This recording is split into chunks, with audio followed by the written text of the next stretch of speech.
durant la pandémie, à savoir le discours scientifique, parce qu'il fallait une réponse scientifique urgente à ce qui se passe, à la peur de mourir, à cette maladie dont on ne connaît pas les tenants et aboutissants. Et puis il fallait... donc il y a plusieurs discours qui ont eu, si l'on veut, la mainmise ou bien l'apanage de l'explication pendant cette période. Le discours scientifique, le discours islamiste et puis, bien entendu, le discours complotiste. Donc, c'est d'histoire en histoire. L'histoire se déroule autour de ces deux amoureux.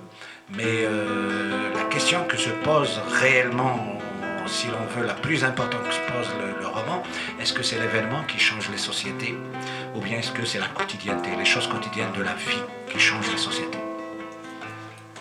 Une question subsidiaire, oui. Mais bien sûr.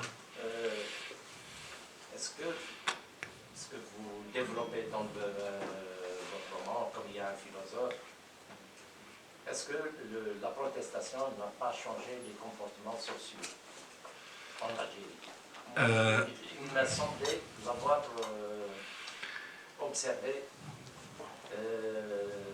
la violence, la gratuite de rue a beaucoup diminué, le regard envers la femme, la fille, la femme en général a aussi évolué. Je ne sais pas si vous avez... Merci pour cette question pertinente, mais en même temps, j'allais dire que le roman n'a pas vocation à donner des réponses. Il a vocation à peindre un espace-temps. Oui. Effleuré, on va dire. Ah oui, mais bien sûr. C'est justement, il y a tous les avis paradoxaux, contradictoires, convergents qui parcourent l'histoire. Je vais vous citer quelques exemples, parmi lesquels, par exemple, un reportage durant le Irak, un reportage d'une chaîne française qui a fait beaucoup de bruit en Algérie, qui a été diffusé, qui a été vu par des millions de gens, où on a donné la parole à des jeunes, donc généralement des jeunes, des architectes, des avocats, des féministes, etc.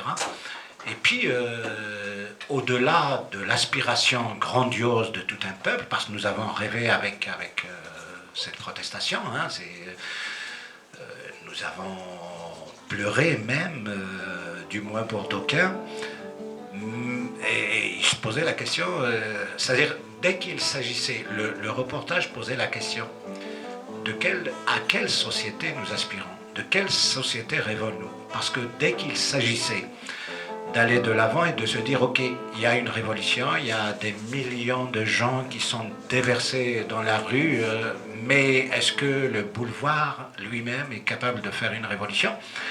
Dès qu'on a voulu aller dans le détail, on ne s'entendait plus.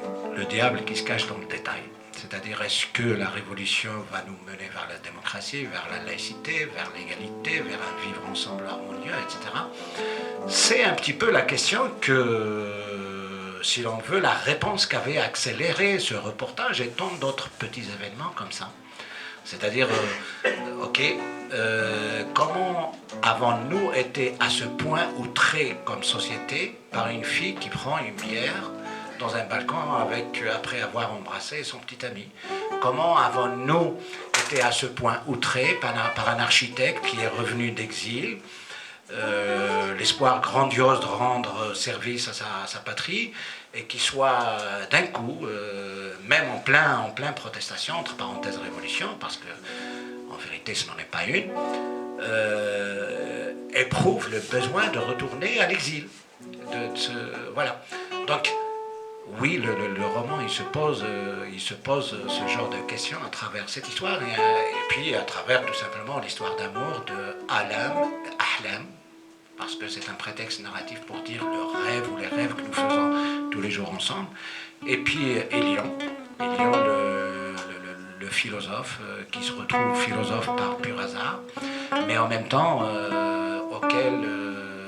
qui est confronté à beaucoup de questions, parmi lesquelles la transgression de l'interdit, partir ou rester, qu'est-ce que signifie aimer comme jeu, comme individu dans une société qui brime l'individu, dans une société du no castrateur, etc. Donc, oui, je ne sais pas ce que j'ai répondu un petit peu à ta question. Je vais frôler au moins.